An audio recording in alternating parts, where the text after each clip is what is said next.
Channel 26 নিউজে স্বাগতম। আমি ফারজানা আক্তার। এই হলো আজকের প্রধান শিরোনাম, বিস্তারিত দেখুন।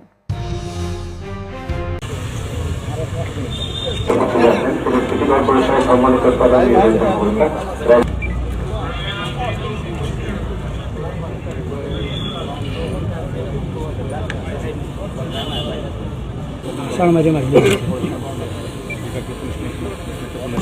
দিকে মাননীয় মন্ত্রী সামনে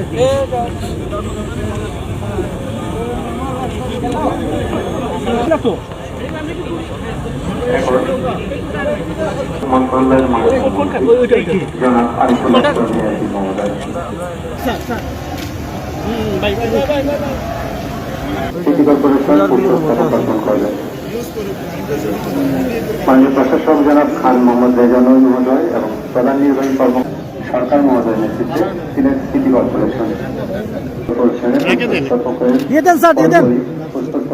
করেন মাননীয় ডিআইজি পুলিশ সিলেটে জনাব মোহাম্মদ মুশফিকুর রহমান। মাননীয় ডিআইজি পুলিশ সিলেটে জনাব মোহাম্মদ মুশফিকুর পুষ্পস্তবক অর্পণ করেন তাদের জন্য জায়গাটি ছেড়ে দেওয়ার জন্য ধন্যবাদ। চৌধুরী সিজিএম মহোদয়ের নেতৃত্বে সিলেট মেট্রোপলিটন পুলিশ।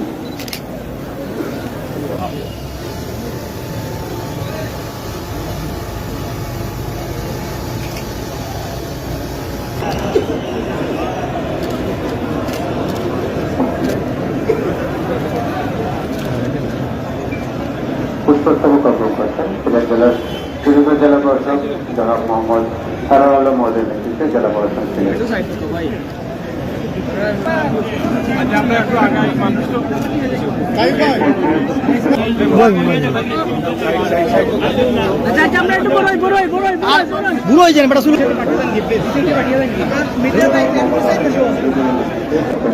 সবাইকে ধৈর্য ধরে পুষ্পস্তবক অর্পণ করার জন্য বিশেষভাবে অনুরোধ জানাচ্ছি।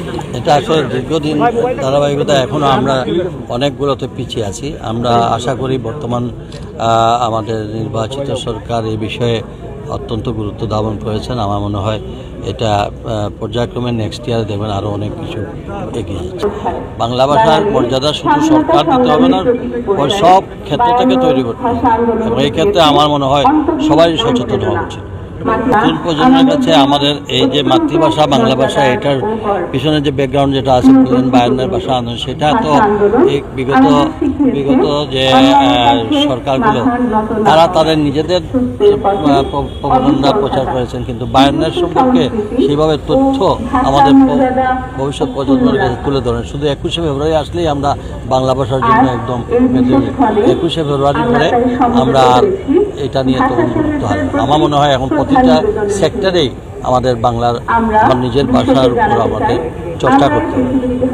আজকে আমি মনে করি যে ভাষার যে ভিন্নতা রয়েছে সেটি থাকবে। আঞ্চলিক ভাষা যেগুলো রয়েছে, কলোকিয়াল যে ল্যাঙ্গুয়েজ রয়েছে বা ডায়ালেক্ট যেগুলো রয়েছে সেগুলো থাকবে, কিন্তু কথা হলো আমি যখন প্রমিত ভাষার কথা যখন বলবো তখন প্রমিতভাবেই সেটি ব্যবহার করতে হবে, সেটি লেখনের সময়, উচ্চারণের সময়, বক্তব্যের সময়, সব ক্ষেত্রে। তো সেই জায়গাটা চর্চার বিষয়। আমি মনে করি যে আমরা সবাই মিলে যদি এই চর্চাটা অব্যাহত রাখি তাহলে সেটি আবার মনে হয় যে প্রতিষ্ঠিত হবে। এছাড়াও আঞ্চলিক যে ভাষাগুলো আছে অথবা ডায়ালেক্ট যেগুলো আছে, আপনারা জানেন এখন আঞ্চলিক ভাষায় বাংলা বিভিন্ন আমাদের সংস্কৃতি চর্চার মধ্যে নাটক অথবা বিভিন্ন ইয়েতে আমরা দেখি যে আঞ্চলিক ভাষাগুলোর প্রয়োগ হচ্ছে। সেটিও আমাদের একটি ভাষার যে আমাদের বহুমুখিতা, বাংলা ভাষার যে বিস্তৃতি এবং বাংলা ভাষার যে আঞ্চলিকতা রয়েছে সেগুলোকেও তুলে ধরে। এগুলোকে আমরা অব্যাহত রেখেই বাংলা ভাষার যে প্রমিত যে সংস্করণ সেটিকে আমরা প্রতিষ্ঠিত করতে চাই। এই জন্য আমার মনে হয় চর্চাটা অব্যাহত রাখতে হবে। আপনারা জানেন যে আমাদের যে 21শে ফেব্রুয়ারি মাতৃভাষা দিবস বা আন্তর্জাতিক দিবস, এটি আসলে আমাদের জাতির জন্য একটি গুরুত্বপূর্ণ দিন। মূলত 71 সালের মুক্তিযুদ্ধ এবং পরবর্তী 24 সালের আসলে আমাদের গণ আন্দোলন, এর যে মূল ভিত্তি, এগুলো কিন্তু রচিত হয়েছিল আমাদের জাতির জীবনে এই 1952 সালের ভাষা আন্দোলনের মাধ্যমে। যে একটা বৈষম্যহীন গণতান্ত্রিক বাংলাদেশের যে স্বপ্ন, তখন থেকে আমাদের এই জনগোষ্ঠী দেখতেছিলাম, এবং তারই ধারাবাহিকতায় আসলে প্রথমেই আন্দোলন শুরু হয় এই ভাষা আন্দোলন। এবং এই দিনে আজকে আমরা শ্রদ্ধা করে স্মরণ করি এই বায়ান্নর ভাষা আন্দোলন যারা জীবন দিয়েছিলেন তাদেরকে, এবং এর সাথে যারা জড়িত ছিলেন নানাভাবে সকলকে। আমরা মনে করি যে মাতৃভূমি এবং মাতৃভাষা এই তিনটার বিকল্প কোনো কিছু হতে পারে। আমরা চাই আমাদের মাতৃভাষা উজ্জ্বল হোক, আমাদের শিক্ষার্থীরা এই মাতৃভাষা ভালো করে শিখুক এবং এই মাতৃভাষা শিক্ষা এবং দেশপ্রেম সকলের নিকট ছড়িয়ে পড়ুক। কারণ কোনো মানুষ যদি মাতৃভাষাকে ভালোবাসে সে অবশ্যই দেশপ্রেমিক হবে, যদি মাতৃভাষাকে সে ভালো না বাসে তখন দেশপ্রেমিক হতে পারে না। সুতরাং আমাদের অনুরোধ থাকবে সকলকে যে মাতৃভাষাকে ভালোবাসতে হবে, মাতৃভাষা শিখতে হবে, চর্চা বাড়াতে হবে, আমাকে শ্রদ্ধা করতে হবে।